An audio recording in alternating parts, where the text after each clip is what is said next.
Hello, bonjour. Welcome back to another episode of HomeCookin. You got the blessed one over on this side. Now, you said the call. We have a guest, but we also have the regular, the chef. How are you doing, Alan? Oh, we're just trying to do our best. I dig it. Why don't you tell us what's on the menu for today?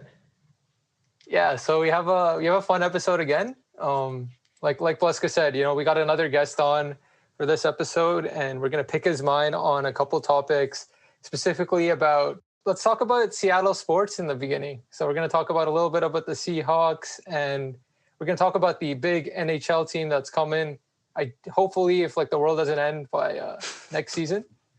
Yeah, the second topic we're gonna touch on is all roads lead to Seattle, and where our good guest works. We're gonna dig into that. We're gonna see what do you need to do to work there, or can I hand in my resume now, or what? I don't know. Okay, I dig it, Alan. But why don't we let our guest reveal himself? Hello, are you there?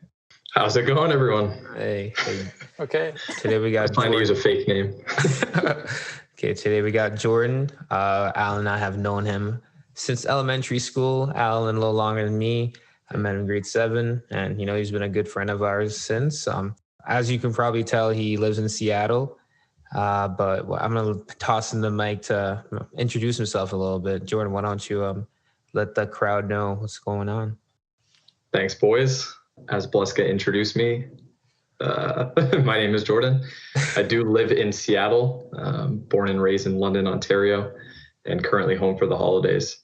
I've had the pleasure of knowing the blessed Bleska Kambamba and Alan for, at least 10 years now. It's been quite a journey. Alan and I rode on the same St. John's school bus, number 7, for years. Played a lot of present cards on the bus, and have had some great times together. It was wild. Yeah, dig it. Okay. Since you're a guest, we want to get you warmed up a little bit. So I don't know if you heard, I like giving people this or that question. So are you ready? Yes, sir. I could use these. Okay. Living in the city or in the countryside? That's a tough one. I'll say city. My wife is gonna be mad about that, though. We're gonna go with Luke Combs or Sam Hunt. Okay. Sam Hunt all day. Ooh, I love his Montevelo album. It's probably my one of my favorite country albums. So. Oh, okay. Sam's got a special place in my heart. I feel like the next ones are gonna be a little one-sided, but Mac or PC? If you asked me this question 2 years ago, I would have said Mac while I was working at Apple. I feel like I have to say PC now. Otherwise, Bill Gates would be, busting down my door at any moment, taking me out in a straitjacket. That's wild. I guess in this going on with this theme, Xbox or PlayStation? I've always played Xbox, actually. Oh, okay. That's the truth. I can't do it with the 2 Joy-Con things at the top and the bottom. Xbox. You don't like that? Nah, so much more ergonomic. Yeah, I had a PS2 first, and then I got the Xbox 360, and it's been Xbox ever since. Okay. But I'll never forget the PS2 in my, Midnight Club Dub Edition days, Madden 2005. Okay. Good times. I take it. We got to talk to Microsoft about the look of the Xbox, though. It looks like a modem, like an internet modem. What's going on there? I think the PS5 looks like a modem. Oh, roasted already? Have you seen? Are we roasted already? Yeah, the Xbox One looks like a fridge. That's what people are saying. Have you seen? Snoop Dogg got an Xbox fridge. Microsoft actually built him a fridge that looks like the Xbox One. That's awesome. They gave it to Snoop Dogg. Of course, Snoop Dogg's the guy that gets that. Yeah. Okay. Are you a coffee or tea guy? Coffee. Yeah, I have about 3 or 4 coffees a day. Yeah. The only time you'll see me drinking tea is if I'm sick. Fair. Otherwise, no thanks. We asked this to Cassandra, but I want to hear your answer. London or Seattle? That's a tough one. If I could work remotely from London all the time, I would do that. Okay. Yeah, London, close to the family and friends. That's while also keeping the same job. Yeah. That would be the dream. Okay, and the last question I have for you is, what's the best show, movie, or book that you've encountered recently? Damn. What's the first thing that comes to mind? What do you vibe with? So right now? book, I'm thinking The Martian, movie Interstellar, Yeah, or okay. Let's go. anything Christopher Nolan. You know what? I take that back. We recently watched Parasite. Oh, That was one of the yes. more recent best movies I've seen in a bit. Okay. Yeah, let's go with that. So talking about Christopher Nolan, did you watch Tenet? I haven't seen Tenet yet. Yeah, we're back in Seattle. We have this movie pass, so we can see movies, like unlimited movies at the theaters, and that was one of the ones we were really looking forward to, and just haven't seen it yet. Okay, I'll wait on you to watch it before I say anything about Have you seen it? Yeah, I saw it. I did. Right. I did see Yeah, it. you did see it. I don't know what the comments on it are. No, we'll save that. We'll save that for later. Okay, Alan, why don't you introduce our first topic of the day? Yeah, so Jordan, the first thing we want to talk about, and we're going to pry real quick, is, yeah, we know you're in Seattle. We know they have a really major football team in there. They are crazy fans. So what we want to know, or what I want to know, like, do you have that home cooking for Seattle? Like, are you ingrained in the Seattle, like, sports fan, or like you're a diehard Seahawks fan? You're like, Russell Wilson's the GOAT. DK Metcalf is the next Megatron. Tell me if you've been following the Seahawks. Where do you think they're going? And go from there. Of course, man. I am on the Seattle bandwagon for a year and a half now. It's pretty cool. So one of the first things I noticed, when I started working in Seattle, is everybody on Friday, Saturday, and Sunday will wear their Seattle Seahawks jersey in the office, Really? out of the mall. Obviously this is pre-COVID, but if you're walking down the street, you'll see 50% of people wearing their Seahawks jersey. So naturally, I wear mine on the weekends as well.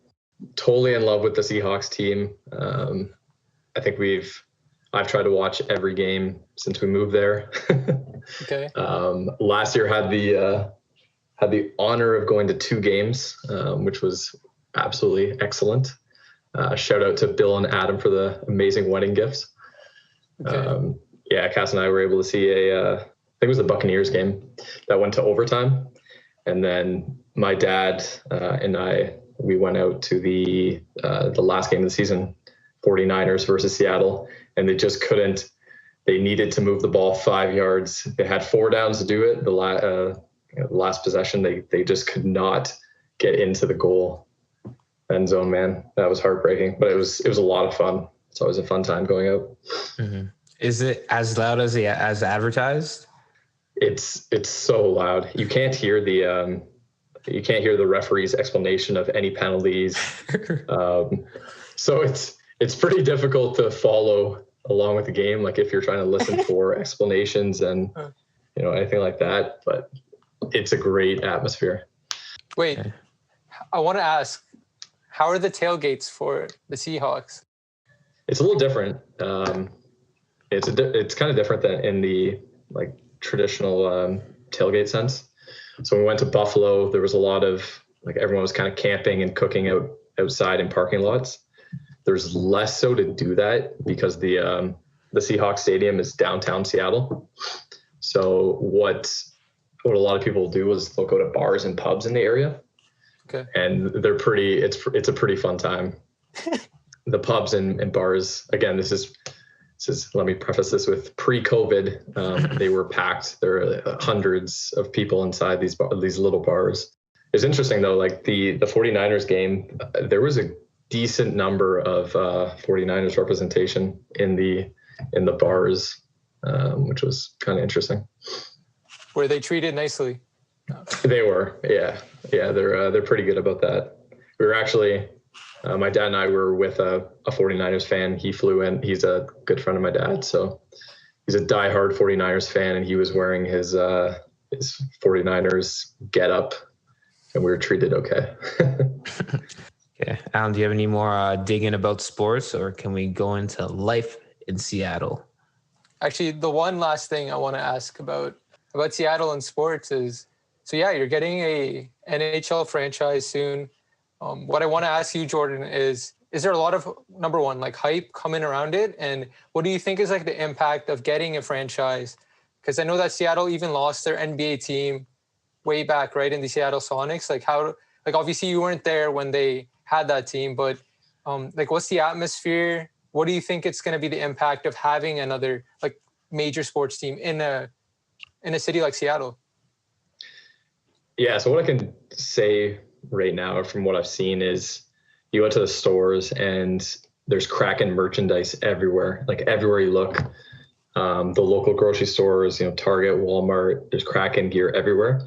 I've started seeing people wear it around town, so that's been pretty cool. So I will say I think there is quite a bit of hype around the team, around the incoming team. I think a lot of people are looking forward to it. Gaining a franchise, it's obviously huge. I mean, both from an economic standpoint, and then also someone who just loves to watch hockey and go to pro sport games. Really looking forward to that opportunity. I know I think they're retrofitting the old Supersonics arena, so that'll be kind of cool to see the output of that project. Yeah, really looking forward to. I don't think I'll be in the running for season tickets for the next 10 years. I put my name on 31,000 something. Damn. So there's no chance I'm getting season tickets, but I'm gonna definitely be trying to go as much as I can. It'd be cool just to go after work, and obviously on weekends, something to do, and I think that'll be a huge attraction for the city. Poked my brain as you brought up the Supersonics. One thing, I'm not sure, the Seattle Storm, the WNBA team, won the championship. If you were to go to Los Angeles right now, you would see like Lakers merch everywhere, 2020 champions, this and that. You see the hype. Is that something that it has been reflected in Seattle, would you say? Like, do you see that kind of like pride in the team, like just in terms of stores and just general? Is that something that you've noticed or not so much? So the few times I've just kind of listened to the radio and when I was watching TV leading up to their finals and afterwards, there was there was a decent amount of media coverage. Certainly not as much as a regular season Seattle Seahawks game or Mariners or even the Sounders. I mean, we won the MLS Cup this year as well. Last year. We happened to be downtown Seattle right after the game. We had no idea that the game was going on, but after the game, the streets were flooded and a ton of fans kind of poured into the streets. But in terms of the WNBA coverage, and to be honest, I haven't seen a lot of that. That might be just because I don't follow the right outlets. Hopefully that's the reason. But maybe it's just lack of coverage, which is obviously unfortunate. Mm-hmm. Yeah, I was really wondering about, because you see how much they like championship teams get pushed. Really, it's just like brings pride to the city, and you see how destructive cities can be when it doesn't happen in terms of that. But I guess that wraps up my comments about sports in Seattle. Alan, second topic. Yeah, man, but before we go in, I just want to say, like, I had to write a paper and a presentation on like women in sports. And one of the big things that you find is that obviously getting more women in sports, especially when it comes to participation, you're going to need like institutions and the media to pump up coverage and put out like more press releases, right? Like if people are not knowing where like this team won the championship for their league, like that should be something that should be ideal. Like we live in a world where like men and women athletics have like a little bit of a disparity, but if the media was able to push it a little bit more in those outlets, maybe you'd be able to see it more. But